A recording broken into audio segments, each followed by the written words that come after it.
Hey all, Jason Levon, priest at St. Luke's Episcopal Church in Milwaukee, Wisconsin. Welcome to another Pause and Pray. I'm grateful to serve a parish that has a robust garden ministry. Here at St. Luke's we have a wonderful organic giving garden where everything that we grow we give away to feed the local hungry. We also have a wonderful butterfly and bee garden, which not only adds an aesthetic beauty to this corner of God's urban vineyard, but also helps bees and butterflies, which are so crucial and essential to our local ecosystem.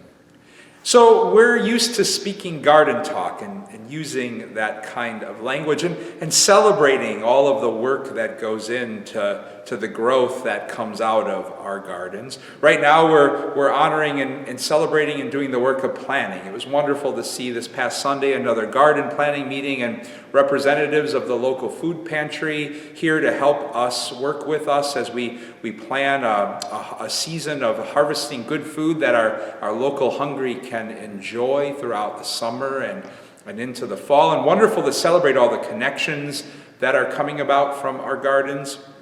But also, we'll be celebrating shortly all the work of the many hands that are willing to get dirty and spreading compost and planting and weeding and in keeping the garden watered, all so that good and holy growth can come about through summer and into fall here at St. Luke's. We like garden talk and garden language and have no problem connecting it with our faith, just like Paul did in his first letter to the Corinthians. In chapter 2, he was talking to a community that in a sense was experiencing some division because certain members of the community had allegiances to some of the leaders like Paul or Apollos. They may have liked one more than the other.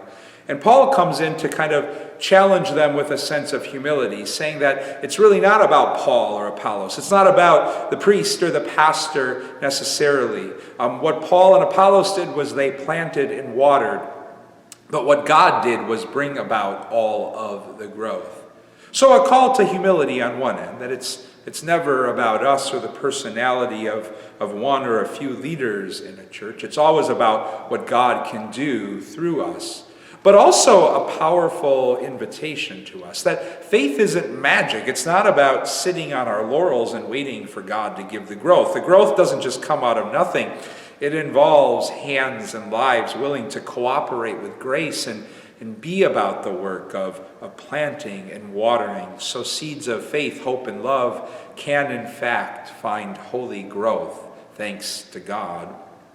And along those lines, then, maybe we're given a holy Lenten invitation today to pause and to pray, to reflect on some of those lives, those beautiful souls and instruments who have helped plant and water seeds of faith, hope, and love in our lives. And I hope and pray that our list of those people is much longer than we might initially think.